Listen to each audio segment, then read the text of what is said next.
حبيبي يا حبيبي يا رسول الله يا نبي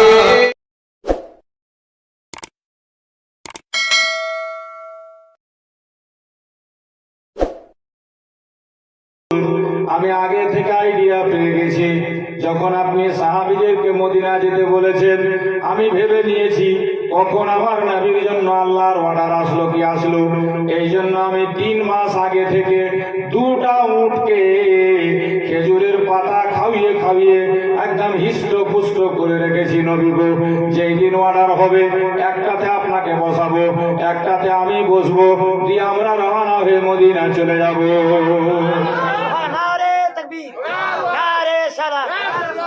বাবা, খুতবাতে যে আবু বকরের নামটা পড়া হচ্ছে, আফজালুল বাশারে বাদাল আম্বিয়া বিত তাহকিক আমিরুল মুমিনিন আবু বকর সিদ্দিক, আছে না?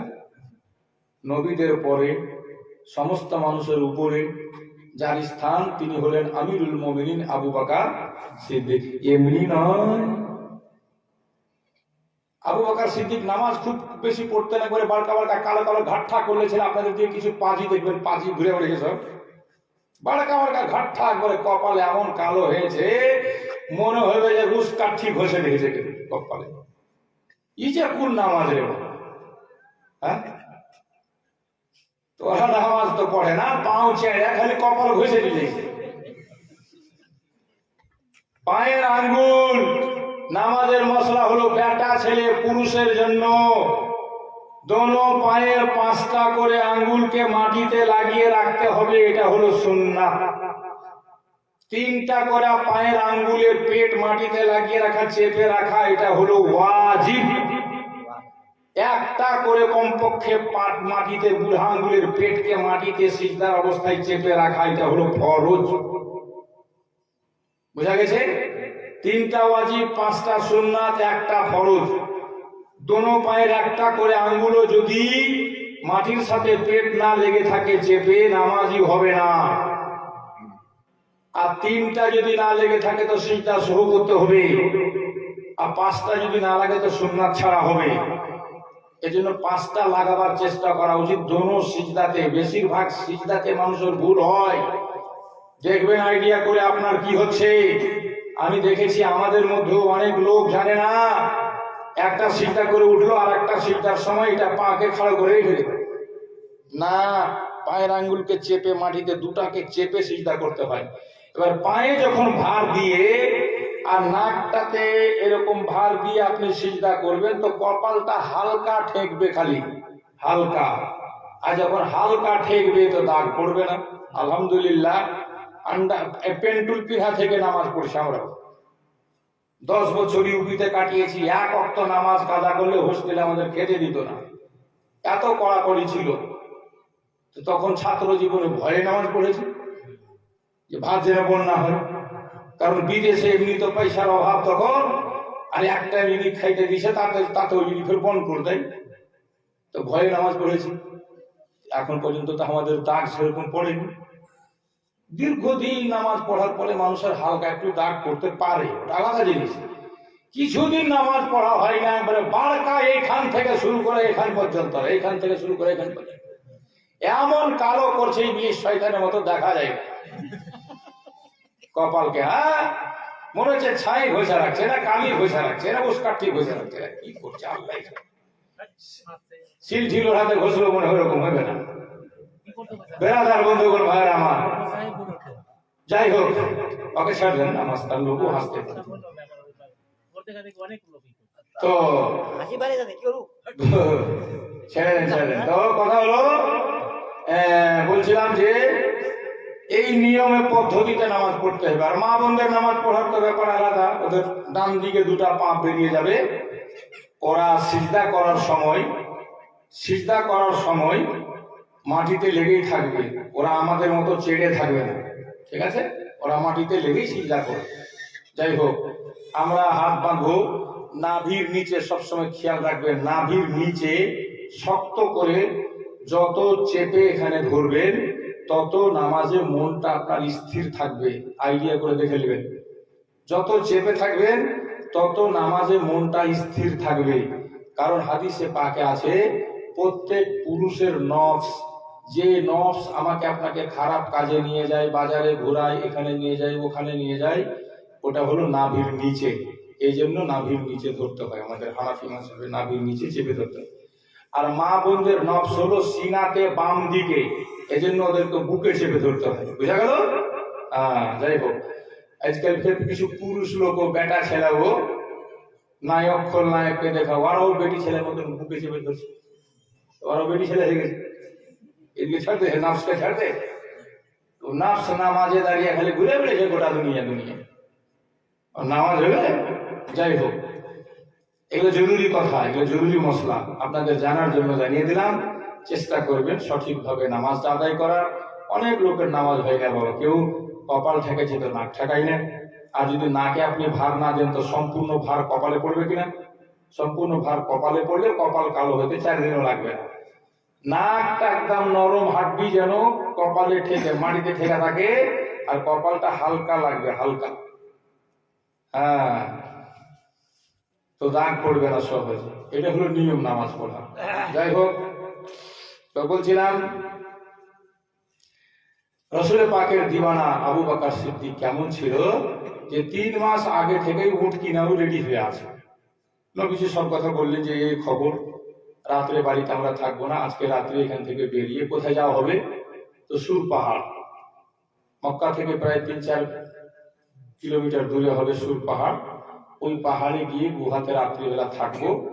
সব সেটিং ফিটিং আবু বকর সিদ্দিকের সঙ্গে পরামর্শ করে, ওনার আবু বকর সিদ্দিকের একটা গোলাম ছিল যার নাম আমির বিন ফুহিরা, ওকে বলে দেওয়া হলো যে দেখ, আমরা 3 দিন গুহাতে থাকবো, আর তুই 3 দিন পর্যন্ত দিনের বেলা ওখানে ছাগল চড়াতে যাবি, আর ছাগলের দুধ দুয়ে আমাদেরকে দিয়ে আসা। ঠিক আছে? এইভাবে ওনার ছেলেকে বলে দেওয়া হলো, ওনার মেয়েকে বলে দেওয়া হলো। আবু বকর সিদ্দিকের সব সেটিং ফিটিং হয়ে গেল। নবী বাড়ি গেল, আর যেমনি সন্ধ্যা লাগতে নেই সব দুশ্মন এসে চতুর্দিক থেকে 40 জন দুশ্মন। কতজন? বাড়ি ঘেরাও।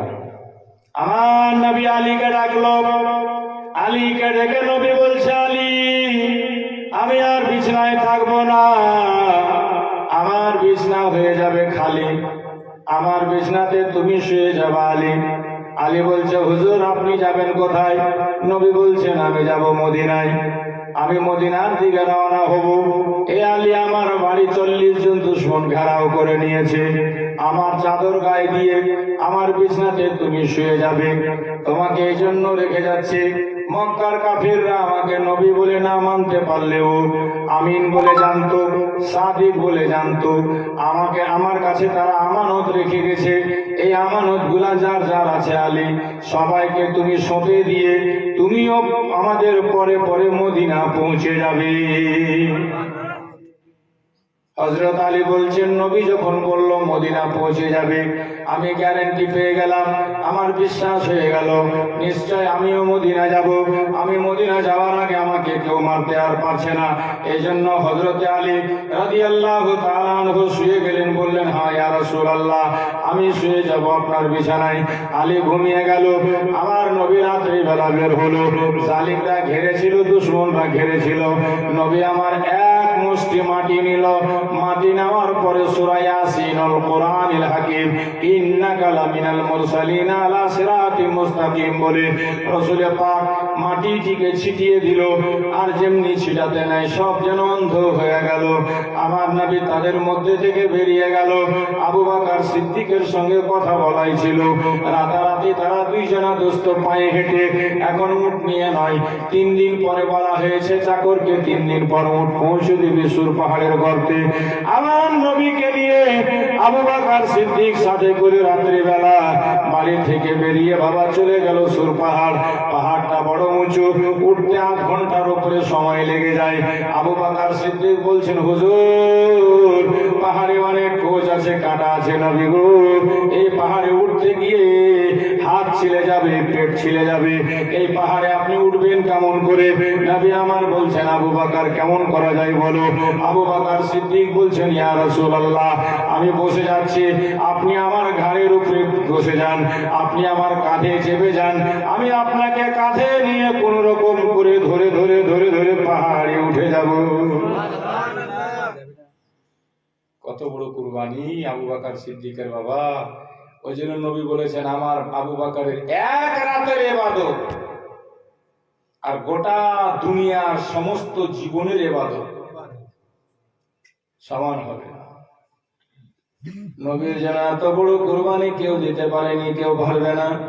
আবু বকর আমার নবীকে নিয়ে উঠে গেল, উঠতে উঠতে সকাল হয়ে গেল। আল্লাহ নবী বলছেন, আবু বকর সকাল হয়ে গেল, কি করা যায় বলো? আবু বকর বলছে, হুজুর এবার আমরা গর্তের ভিতরে লুকিয়ে যাব। তবে নবী গো, এটা পাহাড়ের গুহা, পাহাড়ের গর্ত গো ইয়া রাসূলুল্লাহ, পাহাড়ের গর্তে ঢোকার আগে আমাকে একটু পরিষ্কার করতে দিন, ঝাড়ঝাঁটা দিতে দিন, তারপরে আপনি ঢুকবেন। আবু বকর সিদ্দিক ঢুকেছেন। ঢোকার পরে দেখছেন তো গর্তটার চতুর্দিকে ছোট্ট ছোট্ট ছোট্ট ছোট্ট সুরাক দেখা যায়, বিল দেখা যায়, ছিদ্র দেখা যায়। আবু বকর সিদ্দিকের মনে সন্দেহ হলো, আল্লাহ গো, পাহাড়ের এই গুহা গর্ত, এর ভিতরে কিছু যদি বেরিয়ে আসে, সাপ পোকামাকড়, আমার নবী সেখানে আরাম করবে, কষ্ট পাবে। তাই আবু বকর সিদ্দিক মাথার পাগড়ি ছিঁড়ে ছিঁড়ে বাবাজি সমস্ত সুরাক গর্ত গুলা ভর্তি করতে লাগলো। পাগড়ির কাপড় শেষ হয়ে গেল, জামা ছিঁড়তে লাগলো, জামার কাপড় শেষ হয়ে গেল, হয়তো গেঞ্জি পরেছিলেন কিনা আল্লাহ ভালো জানেন, সেটাও ছিঁড়ে দিল, রুমাল ছিল সেটাও ছিঁড়ে দিল, গামছা ছিল সেটাও ছিঁড়ে ছিঁড়ে ভর্তি করতে লাগলো। এক কিতাব লেখক লিখেছে, ছোট্ট ছোট্ট ছোট্ট ছোট্ট চতুর্দিকে ছিদ্র ছিল 360 খানা। কতটি কাপড় লাগবে বাবা? শুধু পরনের কাপড় বাদ দিয়ে সব কাপড় ছিঁড়ে ছিঁড়ে ছিঁড়ে ছিঁড়ে সব বন্ধ করে দিল। তারপরেও দুটা ছিদ্র বেঁচে গেল, পায়ের নিচে বন্ধ হলো না। আবু বকর সিদ্দিক আইডিয়া পেল, মাথায় এলো, এটাকে আমি পা দিয়ে চেপে বন্ধ করে দিব। এবার আমার নবীকে ডাকলো, নবী আমার গুহাতে নেমে গেল। আবু বকর সিদ্দিক পা দিয়ে গুহা দুটাকে, ছিদ্রটাকে চেপে ধরলো, লম্বা করে পা করে দিয়ে বলল, হুজুর সারা রাত আপনার চোখে ঘুম নাই কাফের জ্বালাতে নবী গো, ওগো দয়ার নবী, সারা রাত আপনি জেগে আছেন, এবার আমার কোলে মাথা রেখে দিয়ে আপনি আরাম করেন, ঘুমিয়ে যান। নারে তাকবীর, নারে সালাত, নারে হায়দারি, ইসলাম ওলি আল্লাহ কা দামাত, আশরাফুল আউলিয়া কা দামাত, খাজা। ও বাবাজি ভাইরা, কেমন ভক্ত আবু বকর সিদ্দিক, একবার ভেবে দেখেন, অনুভব করেন নবীর জন্য কেমন কুরবান হতে হয়। আবু বকর সিদ্দিকের কাছে শিক্ষা নিতে হবে বাবা। আবু বকর সিদ্দিক তো রাত্রে বেলা ঘুমায়নি, যে রাস্তাতে আমার নবী হেঁটেছেন আবু বকর সিদ্দিকও সেই রাস্তাতেই হেঁটে গেছে। যে রাতটা আমার নবী জেগেছেন আবু বকর সিদ্দিকও সেই রাতটা জেগেছে, কিন্তু নবীর ভক্ত কেমন আবু বকর নিজের খেয়াল একটুও নাই। আমার নবীকে বলছে, হুজুর আপনি ঘুমান আর আমি জেগে থাকছি। এটা নবীর জন্য কুরবানি নয় বাবা? কত বড় কুরবানি, কেউ পারবে না দিতে। নবী আবু বকরের কোলে মাথা রেখে শুয়ে গেলেন।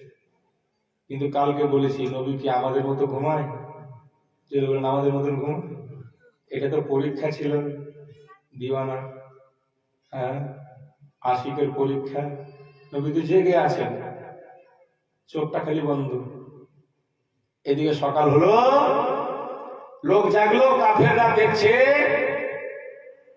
পিছনে শুইতা তো আছে রে, কইছে শুয়ে আছে দাদা, কইছে যে মার চালা, কেউ ফের বোঝা শিকারি যখন হাতে পড়েই গেছে, ফেসেই গেছে, তো ঘুমান্ত অবস্থায় কেন মারবো? আমরা কি কাপুরুষ? আমরা যোদ্ধা মহাপুরুষ। চাদর ধরে টানো, ওকে একটু জাগাও, জাগে একটু খেলাও, খেলিয়ে খেলা করে মারবো। যেমনি চাদর টানতে নেই দেখছি নবী না আলী শুয়ে আছে। কে শুয়ে আছে? চাদর যখন টানলো তখন আলু একদম চোখ কচলাতে কচলাতে, তারপরে গভীর ঘুম থেকে যখন মানুষ উঠেতে যেরকম হয় না, তেমনি করে একদম हाय हाय लिया हजरत आली एकदम पूरा निश्वास विश्वास छड़ा एकदम गভীর ঘুম থেকে উঠে কি খবর তো বলছে আলী তুমি বলছে হ্যাঁ আমি নবী কোথায় বলছে নবী কোথায় তোরা বুঝলে নবী কোথায় আমি কি তোদের চাকর নাকি নবী কোথায় সব বাবা বলছে আলী আমরা নবীর বাড়ি ঘেরাও করেছি এটা তোমার জানা নেই বলছে হ্যাঁ জানা আছে আমি জানি যে তোমরা বাড়ি ঘেরাও করে আছো নবীকে মারবা বলে এত কিছু জানা সত্ত্বেও নবীর বিছানে তোমার ঘুম হলো আলী কইছে যে আজকের মতো ঘুম জীবনে কোনোদিন হয়নি এরকম ঘুম জীবনে হয়নি কইছে কেন কইছে এই জন্য যে আমার নবী আমাকে বলেছেন আলী আমাদের পরে তুমিও মদিনা যাবে যখন আমার নবী মদিনা যাওয়ার কথা আমাকে বলেছে আমি গ্যারান্টি পেয়ে গেছি যে মদিনা না পর্যন্ত মালাকুল মওত অবধি আমার কাছে আসতে পারে না কারণ আমার নবী বলেছে তুমি যাবে মদিনা নবীর উপরে কেমন বিশ্বাস ছিল ভাবে আহা বেরাদার খবর হয়ে গেল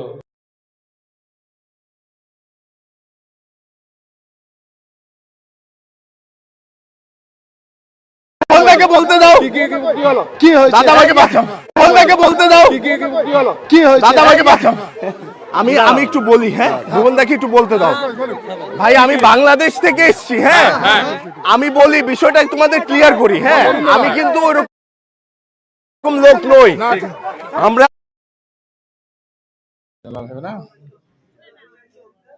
লাইফ টাইম তো করবেন লাইফ টাইম হ্যাঁ এটা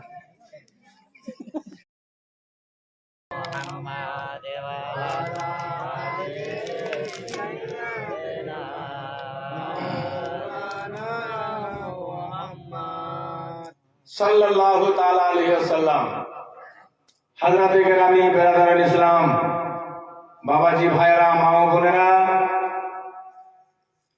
দয়ার নবী মুস্তাফা যখন খোদার সাথে সাক্ষাৎ করলেন মুলাকাত হলো তো দোস্ত গেছে দোস্তের কাছে দেখা করতে আল্লাহর হাবিব হলো আমাদের নবী হাবিব মানে দোস্ত হাবিবুল মানে বন্ধু দোস্ত দোস্ত যদি দোস্তের বাড়ি যায় তো অবশ্যই কিছু না কিছু নিয়ে যায় তোহফা গিফট আল্লাহ বললেন হাবিব আমার দরবারে এসেছো তোহফা কি এনেছো তোহফা আমার আপনার নবী বলেছিলেন আত্তাহিয়াতু লিল্লাহি ওয়াস সালাওয়াতু ওয়াত তাইয়্যিবাত সুবহানাল্লাহ হে আল্লাহ সমস্ত রকম ইবাদত পবিত্রতা পাকি আমি এটাই তোমার দরবারে এনেছি সুবহানাল্লাহ নবী বললেন কি আত্তাহিয়াতু লিল্লাহি ওয়াস সালাওয়াতু ওয়াত তাইয়্যিবাত নামাজে পড়তে হয় না আত্তাহিয়া এইটুকু নবী পড়লেন আল্লাহ উত্তরে কি বলছে আসসালামু আলাইকা আইয়ুহান নবী হে নবী তোমার উপরে সালাম বলুন সুবহানাল্লাহ জোরসে বলো আত্তাহিয়াতটা গোটাটা আত্তাহিয়াতের মধ্যে কিছু কথা আছে আমার নবীজির কিছু কথা আছে আল্লাহ কিছু কথা আছে ফেরেশতা সব মিলিয়ে আত্তাহিয়াত পড়া নামাজের মধ্যে ওয়াজিব আত্তাহিয়াতে আমার নবীর উপরে আছে সালাম আল্লাহ তাআলা বুঝিয়ে দিচ্ছে বেঈমান তুই আমার নবীকে সালাম করবি না নামাজ পড়ে দেখ নামাজ পড়লে তো তোকে ছাড়বো না সালাম নবীকে করতেই হবে হবে কি হবে না বলে সবাই করছে কিনা বলে যত নামাজ পড়ছে আত্তাহিয়াত তো পড়তেই হবে বাপের ঘর থেকে বানিয়ে কি পড়বে আত্তাহিয়াত না পড়বে তো হ্যাঁ নবীকে সালাম না করবে তোকে বাপু হে বাপু সালাম করবে আব্বুকে সালাম করবে? বলো। তো নামাজে সালাম, কোরআনে সালাম, দুরুদে সালাম, আজানে নবীর নাম, তো ওই নবীকে বাদ দিয়ে কিছু সম্ভব আছে? বলুন, সম্ভব হবে? নবী বললেন আত-তাহিয়াতু লিল্লাহি ওয়াস-সালাওয়াতু ওয়াত-তাইয়্যিবাত। আল্লাহ বললেন আসসালামু আলাইকা আইয়ুহান নবী। নবী আবার বললেন ওয়া আলা ইবাদিল্লাহিস সালিহিন। শুধু আমার উপরে নয়, তোমার নেককার বান্দা যারা তাদের উপরে হোক, শান্তি বর্ষিত হোক। ফেরেশতারা শুনে তখন বলেছিল আশহাদু আল্লা ইলাহা ইল্লাল্লাহ ওয়া আশহাদু আন্না মুহাম্মাদান আবদুহু ওয়া রাসূলুহু। হয়ে গেল। এবার আল্লাহ তাআলা ফেরেশতাদেরকে বলল, জিবরিল আমার হাবিবকে জান্নাত ঘুরাও।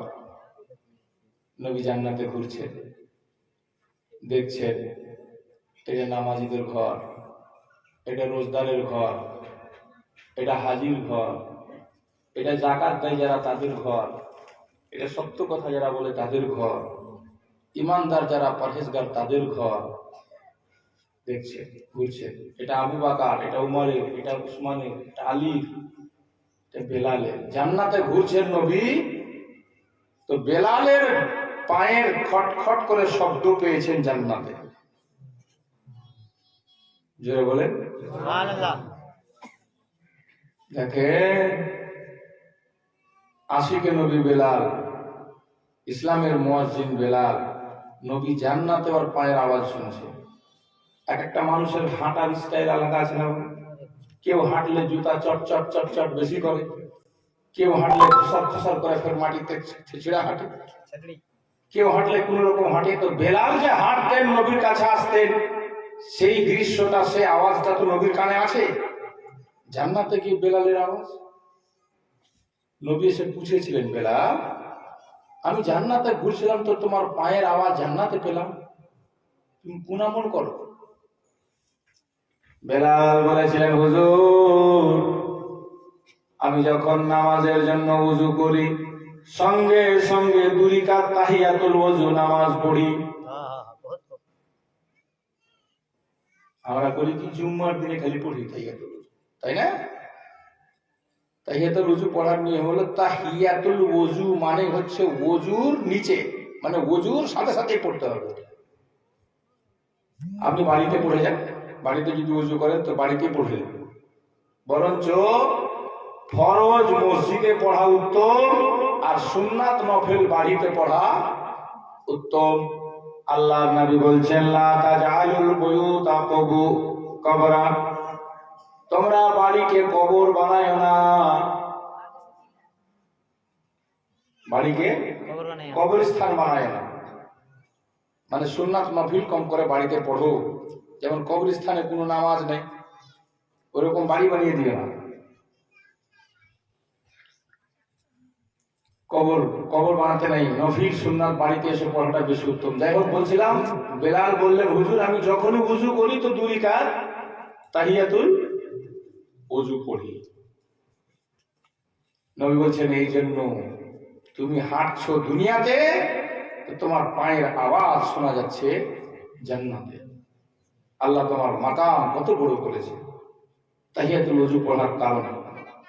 তো পারলে পড়বেন, মায়েরা ভাইরা যারা নামাজি, নামাজ পড়ছেন, ওযু যখন করবেন, সম্ভব যদি হয় ওযু করার সাথে সাথেই তাহিয়াতুল ওযু আগে পড়লেন, তারপরে সুন্নাত পড়েন, তারপরে জামাতে ফরজ পড়েন। চেষ্টা করেন, আল্লাহ যদি তৌফিক দেয়। বলছিলাম জান্নাত ঘোরা কমপ্লিট। এবার নবীকে নিয়ে যাওয়া হলো দোজখের দিকে, জাহান্নামের দিকে। তো বাপরে বাপ, জাহান্নাম, জাহান্নাম তো জাহান্নাম। জাহান্নামের ভয় তো আমাদের বর্তমান মানুষের ভিতরে আর নেই। জাহান্নামের ভয়টা মানুষ আর করে না। তবে যখন জাহান্নামে যাবে এই লোকটা, তখন বুঝবে যে জাহান্নামটা কি। দুনিয়ার আগুন দাও দাও করে জ্বলছে। বলুন তো ওই আগুনে কেউ পাও দিতে রাজি হবে? হাত দিতে রাজি হবে? না। ছেলেকে আগুনে যেতে দেখে বাপ সহ্য করতে পারবে? মেয়েকে আগুনে যেতে দেখে বাপ সহ্য করতে পারবে? স্ত্রী আগুনে যাচ্ছে ইচ্ছাকৃত স্বামী সহ্য করবে? নামাজ না পড়ার কারণে, সুদ খাওয়ার কারণে, হারাম খাওয়ার কারণে, অবৈধ খাওয়ার কারণে, বেপরদা ঘোরার কারণে জাহান্নামের আগুনে যেদিন যাবে বেটি, সেই দিন বাপ কি করে সহ্য করবে? জাহান্নামের আগুনে যখন যাবে বউ, স্বামী কি করে সহ্য করবে? জাহান্নামের আগুনে যখন যাবে নাতি পোতা, দাদুরা কি করে সহ্য করবে? বাঁচুন জাহান্নাম থেকে।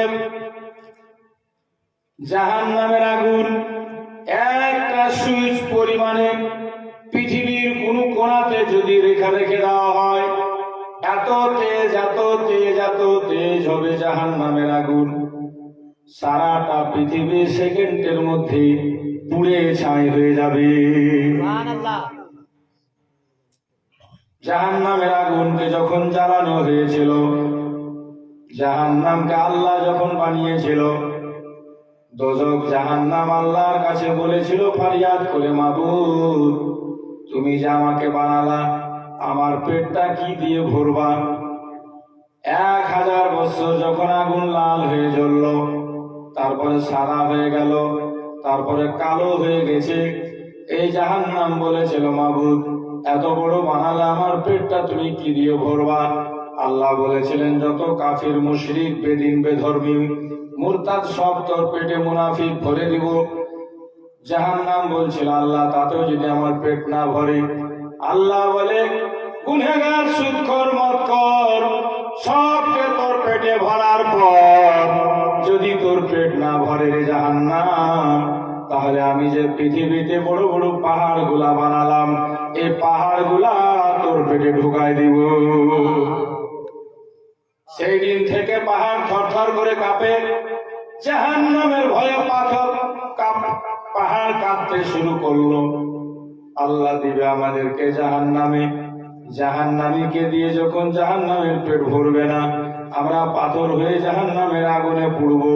ওই পাহাড়ের কাঁদনে গোটা দরিয়া নদী সাগর দেখছেন যত বেরিয়ে গেছে, এগুলা হলো যা পাহাড়ের কাঁদনের কারণে। এই জন্য দেখবেন সব সময় 12 মাস বৃষ্টি হলেও না হলেও পানি কিন্তু পাহাড় থেকেই নামে। পানিগুলি থেকে নামে বলে, এটা তাজ্জুব কথা। পাহাড় থেকে পানি ঝর্ণা বলে, পাহাড় থেকে পানি নামে। এ মুসলমান, পাহাড় তো সেই দিন থেকে কাঁদছে জাহান্নামের ভয়ে। আল্লাহর কোরআন বলছে ওকুদুহান নাস ওয়াল হিজারা, মানুষ এবং পাথর হলো জাহান্নামের লকড়ি। মানুষ আর পাথর, পাথর তো কাঁদতে কাঁদতে হয়রান। আমরা একদিনও জাহান্নামের ভয়ে কাঁদলাম না। এ মুসলমান ভাই, এ আমার নবীর উম্মতেরা গো, রাসূল পাক সাল্লাল্লাহু আলাইহি ওয়াসাল্লামকে যখন জাহান্নামের দিকে নিয়ে যাওয়া হলো, আমার নবী জাহান্নামের মধ্যে বিভিন্ন লোকের বিভিন্ন রকম আযাব দেখলেন। বুখারী শরীফের হাদিসে আছে, নবী দেখছেন জাহান্নামের মধ্যে একদল লোককে ফেরেশতারা বড় বড় পাথর নিয়ে মাথাতে মারছে, মাথাগুলা চূর্ণ চূর্ণ হয়ে যাচ্ছে, আবার মাথাটাকে ঠিক করে দেওয়া হচ্ছে, আবার পাথর মারছে। আল্লাহর নবী জিবরিলকে জিজ্ঞেস করেছিলেন, জিবরিল এরা দুনিয়ার মধ্যে কোন লোকগুলা যাদের মাথাগুলা ফারেশতারা পাথর দিয়ে মেরে মেরে চূর্ণ চূর্ণ করে দিচ্ছে, আবার ঠিক করা হচ্ছে, আবার মারছে, আবার চুরচুর হয়ে যাচ্ছে। জিবরিল আমিন বলছিলেন, হুজুর আপনার উম্মতের মধ্যে এই লোকগুলা হচ্ছে তারাই গো নবী যারা 5 ওয়াক্ত শুনতো মসজিদের আযান কিন্তু মসজিদে যেত না। মানে নামাজ যারা পড়তো না, নামাজ যারা পড়তো না, তাহলে এরকম শাস্তি হবে। আমার নবীকে এভাবে জাহান্নামের বিভিন্ন দৃশ্য দেখানো হলো। কোথাও দেখানো হচ্ছে কিছু লোকের পেটগুলা গম্বুজের মতো হয়ে, গম্বুজগুলা দেখবেন যেমন এইভাবে বাড়িয়ে দেওয়া হয়, ফুলিয়ে দেওয়া হয়, গম্বুজের মতো মানুষের পেটগুলা হয়ে গেছে। নাক দিয়ে সাপ ঢুকছে, মুখ দিয়ে বের হচ্ছে, পেটগুলা ফুলে ফুলে গেছে তাদের। নবী বললেন, এটা কার শাস্তি, কাদের শাস্তি দেওয়া হচ্ছে? জিবরিল আমিন বলছেন, হুজুর আপনার উম্মতের মধ্যে এরাই হলো সুদখোর, যারা পয়সা দিয়ে মানুষের কাছ থেকে ইন্টারেস্ট খেত, যারা সুদ খেত, তাদের এই শাস্তি দেওয়া হবে। আপনাকে দেখানো হচ্ছে, নবীকে নিয়ে আগে বাড়া হলো। আমার নবী জাহান্নামের আযাবগুলো দেখছে, রহমতুল লিল আলামিনের অন্তরটা ফেটে যাচ্ছে। আল্লাহ আমার উম্মতের কি হাল হবে, আমার উম্মতের কি হাল হবে। এই জাহান্নাম ভীষণ, জাহান্নামের আগুন ভীষণ আযাব চলছে। কাউকে দেখা গেল বাবাজি ভাই জাহান্নামের মধ্যে কাউরির মুখ দিয়ে, নাক দিয়ে একদম শুধু দুর্গন্ধযুক্ত রক্ত বের হচ্ছে। এরা কারা? তো জিবরিল বলছে এরা হলো মদখোর, যারা মদ খেত তাদের এই অবস্থা হবে। আবার নবীকে দেখানো হলো বিরাট বড় ফিল্ডে, ময়দানে জাহান্নামের মেয়ে ছেলেদেরকে বিভিন্ন জনাকে বিভিন্ন রূপে আযাব দেওয়া হয়। কোন মেয়ের লজ্জা স্থানে তীর মারা হচ্ছে, কোন মেয়ের বুকে তীর মারা হচ্ছে। বেরাদার বন্ধুগণ ভাইয়েরা, কোন মেয়ের কাঁচি দিয়ে, জাহান্নামের আগুনের কাঁচি দিয়ে চুল কেটে ফেলা হচ্ছে, কোন মেয়ের রড দিয়ে চোখে ঢুকানো হচ্ছে, কোন মেয়ের পেরেক ঠুকা হচ্ছে, ইত্যাদি ইত্যাদি। সবচাইতে বেশি সংখ্যাতে আমার নবী দেখলেন মেয়েরাই জাহান্নামী। কাউরির জিভা টেনে পেরেক মেরে দেওয়া হয়েছে, বিভিন্ন আযাব। আল্লাহ নবী দেখে বললেন, জিবরিল বিভিন্ন রূপে মহিলাদের আযাব কেন দেওয়া হচ্ছে বলো? জিবরিল আমিন বলে, হুজুর আপনার উম্মতের মধ্যে এই মহিলারা সেই মহিলা যারা নিজের স্বামীকে বাদ দিয়ে অন্যের সঙ্গে কুপরিবৃত্তি চরিতার্থ করেছে, কুকার্য লিপ্ত হয়েছে, তাদের এইভাবে সাজা শাস্তি দেওয়া হচ্ছে। এর মধ্যে আবার কিছু মেয়ে ছেলেরা আছে যারা শুধু মানুষের নিন্দা করাটাকে ভালোবেসেছে। এর মধ্যে কিছু মেয়ে ছেলে আছে যারা স্বামীর সেবা করতো না, স্বামীকে দুঃখ কষ্ট দিয়েছে। এর মধ্যে কিছু মেয়ে ছেলেরা এমনও আছে যারা মানুষকে দেখানোর জন্য ঠোঁট পালিশ আর নখ পালিশ আর ভুরু কাটা, চুল কাটা অবস্থায় ঘোড়ার মতো ঘুরেছে। এদেরকে শাস্তি দেওয়া হচ্ছে। এদের মধ্যে কিছু মেয়ে ছেলেরা এমন আছে, ইয়া রাসূলুল্লাহ, ইয়া হাবিবাল্লাহ, লজ্জা বলে, হায়া বলে, শরম বলে যাদের কিছু ছিল না, পর্দা পশিদা বলে তারা কিছু জানতো না, নবী গো দেহের অঙ্গ, শরীরের অঙ্গ মানুষকে দেখিয়েছে, এদের এভাবে শাস্তি হচ্ছে। আমার নবী দেখলেন, বেয়াদার বন্ধুগণ, নবীজির মনটা যেন ভেঙে গেল। আমার উম্মতের মধ্যে বেশিরভাগ মেয়েরাই জাহান্নামী দেখা গেল। আল্লাহর নবী দুঃখ পেয়েছে। আমার আল্লাহ আমার নবীকে বিদায় দেওয়ার সময় উম্মতের জন্য কিছু তোহফা দিচ্ছে। নবী গো তুমি তো উম্মতের আশিক গো নবী, তোমার উম্মতের জন্য আমি কিছু বিশেষ তোহফা দিচ্ছি। নবী বলেন, আল্লাহ দাও না মাবুদ, আমার উম্মতের জন্য তোহফা দাও। আমার আল্লাহ উম্মতের জন্য তোহফা দিলেন নবীজিকে 50 ওয়াক্তের নামাজ। সুবহানাল্লাহ। ওয়াক্তের? জোরে বলেন। বাবা রে, 5 ওয়াক্তে তো মসজিদে লোক নেই। 50 ওয়াক্ত থাকলে ইমাম হইতে আসতো। আল্লাহ কত খুশি হয়ে দিয়েছিল আমার নবীকে তোহফাটা, স্পেশাল তোহফা, মেরাজের তোহফা, 50 ওয়াক্তের নামাজ নবী নিয়ে চলে আসছে। আল্লাহর সঙ্গে অনেক কালাম হলো, সাক্ষাৎ হলো, কথা হলো। উম্মতের জন্য 50 ওয়াক্তের নামাজ নবী পেয়ে গেল, নিয়ে আসছিল আমার নবী। আস্তে আস্তে যখন 6 নম্বর আসমানে নবী এসেছে, 6 নম্বরে আসমানে আসার পর হযরতে মূসা নবীর সঙ্গে দেখা হয়ে গেছে। মূসা নবীর সঙ্গে, কোন নবীর সঙ্গে? মূসা নবীর সঙ্গে দেখা হয়েছে। ও বাবাজি ভাইরা, মূসা নবীর সঙ্গে দেখা হতে নাই। মূসা নবী আমার নবীকে বলছেন, দাঁড়ান, এ মুহাম্মদ সাল্লাল্লাহু আলাইহি ওয়াসাল্লাম, আপনাকে আপনার আল্লাহ, আপনাকে মাবুদ মওলা আপনার উম্মতের জন্য কি তোফা দিয়েছে? নবী বলছেন, আমাকে 50 ওয়াক্তের নামাজ দিয়েছে। মূসা বলছে, আপনি তাড়াতাড়ি রিটার্ন যান, ফেরত যান, আল্লাহর দরবারে গিয়ে জানান, আমি আমার কওমকে পরীক্ষা করে দেখেছি, আমার কওম পারেনি। আপনার কওম, আপনার উম্মত তো আরো দুর্বল হবে, কমজোর হবে, তারা পারবে না। 50 ওয়াক্তের নামাজ তাদের দ্বারা সম্ভব হবে না। কিছু কমিয়ে নিয়ে আসেন, মাইনাস করে নিয়ে আসেন।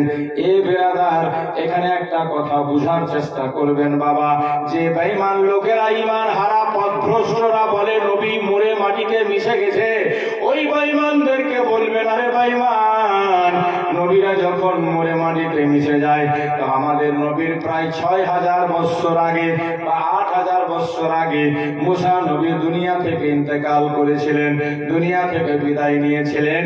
আজকে ওই মূসা নবী 6 নম্বর আসমানে কেমন করে বসে আছি বলে। আর মূসা নবী ফের আমাদের সাহায্য করতে দেখে, আমাদের পক্ষ নিয়ে নবীর দরবারে বলছে যে আপনার উম্মত 50 ওয়াক্তের নামাজ পড়তে পারবে না। নামাজ কিন্তু এখন আসমান থেকে নিচে নামেনি, 6 নম্বর আসমানে আছে নবীর সাথে, তাই না? দিয়েছে তোফা আল্লাহ, পেয়েছে রাসূলুল্লাহ, ধরেছে কালিমুল্লাহ, নবীকে রিটার্ন করছে, ফেরত করছে। নামাজ এখন দুনিয়াতে, পৃথিবীতে আসেনি, তার আগে মূসা জানছে যে নবীর উম্মতেরা 50 ওয়াক্তের নামাজ পড়তে পারবে না। এটাই তো গায়বের খবর। এটাই কিসের খবর? আমি কালকে বলেছি আপনাদেরকে, নবী মানে হচ্ছে গায়বের খবর দেনেওয়ালা। কেউ যদি বলে নবী গায়েব জানে না, তোকে বলবি যে তুই নবীকে নবী মানলি না। বলবেন একদম চ্যালেঞ্জ দিয়ে বলবেন, ডিকশনারি উঠিয়ে দেখো, আরবি ডিকশনারি, যে নবী শব্দের মানেটা কি। নবী শব্দের মানে হচ্ছে গায়বের খবর দেনে ওয়ালা। সব নবী গায়ব জানতো আল্লাহর হুকুমে। মূসা নবী যে ওখান থেকে পৃথিবীর কথা বলছে, আমরা যে পড়তে পারবো না, এই কথাটা যে উনি বলছেন, তো এটা গায়বের খবর হলো না? গায়বের খবর। তো আল্লাহর নবী মূসার কথা শুনে ফিরে গেলেন, আল্লাহ মাবুদ গো। আল্লাহ বলছে, হ্যাঁ হাবি,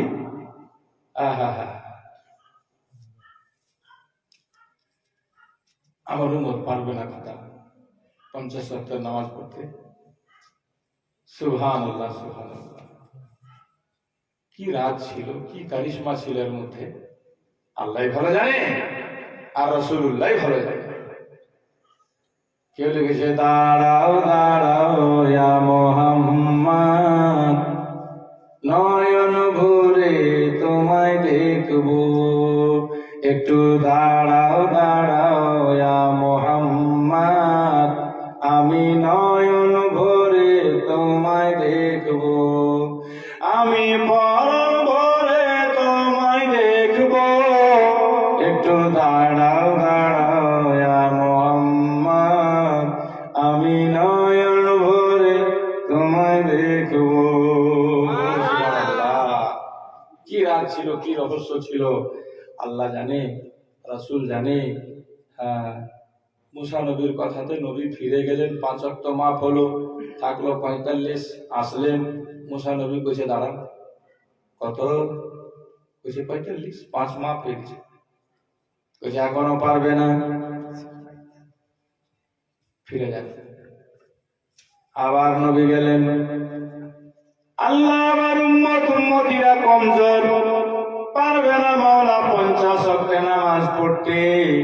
আচ্ছা ধরেন 50 ওয়াক্ত যদি নামাজ থেকে যেত, গোটা বামুন গ্রামে একটাও নামাজি হতো কিনা বলা যায় না। আর মা বোনদের মধ্যে যদি এক একটা হতো, তাহলে ও খেতেও পেত না, রামতেও পেত না।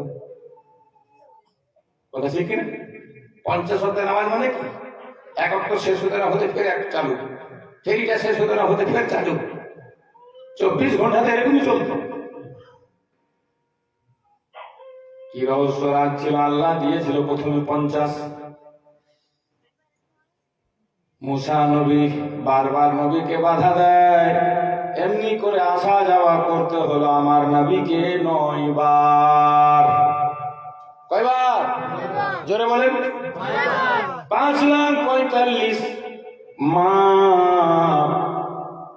নবী আমার 5 নিয়ে আসছেন, এবার 5। ফের মুসা বসে দাঁড়ান, একটু দাঁড়াও দাঁড়াও ইয়া মুহাম্মদ, আমি নয়ন ভরে তোমায় দেখব। নবী দাঁড়িয়ে গেলেন।